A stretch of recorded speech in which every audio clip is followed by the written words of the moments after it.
I'll have to be honest with you. First thing I'm going to mention right up front is it's free.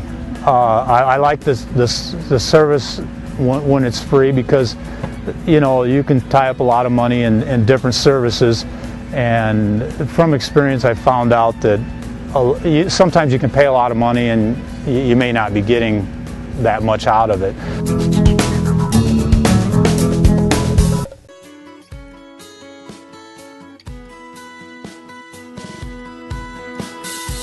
Good afternoon. Welcome to GrainTV. It's Monday, December 1st. Corn and beans found positive gains, although on choppy trade with a 1 cent and 2 cent advance on the day. But wheat, on the other hand, was definitely the big leader, advancing 29 cents. Cody, what's driving the wheat market today? Well, first of all, Russia introduced some new regulations here, and basically what it's aimed at is improving the quality of the wheat that's exported out of the country.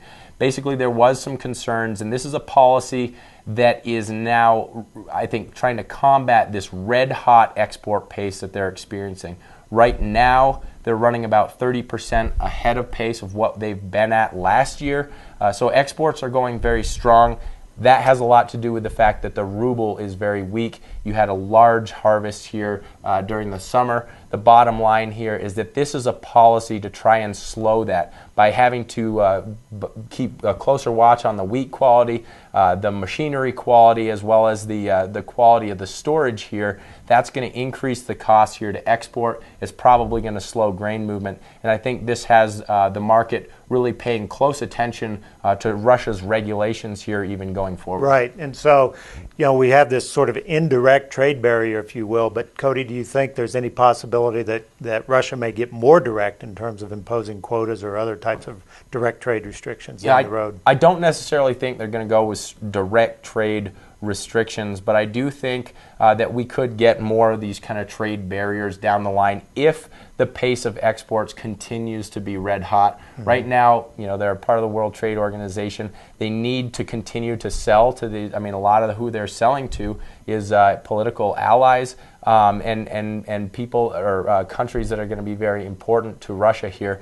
Bottom line, I think that it's mostly going to be trade barriers, but we're going to have to pay close attention to Russia and any sort of developments going forward here because that will influence exports here in the U.S. Right, and definitely, you know, when you bring this on top of the weather jitters that we've had in the last week in Ukraine and Russia, that got us a nice 29-cent pop today in the wheat market. Absolutely.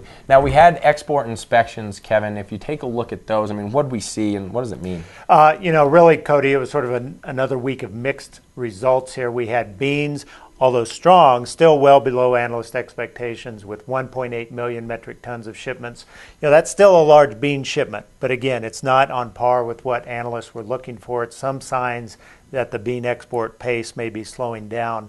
Corn was up at the higher end of expectations, but certainly not eclipsing what the upper end was. And then wheat was again disappointing, coming in at only 273,000. So all in all, you know, export inspections are something we watch. They're not real market drivers because they're not forward-looking like export sales.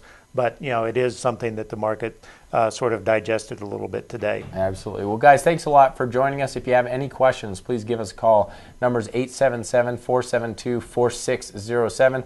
And remember, you can take a demo at our Grain Hedge website. You can go up to the top right-hand corner, click on 14-day free trial, and see what it's like to have live mobile quotes right along with you when you're away from your trade desk. Thanks a lot for tuning in. We'll see you here tomorrow.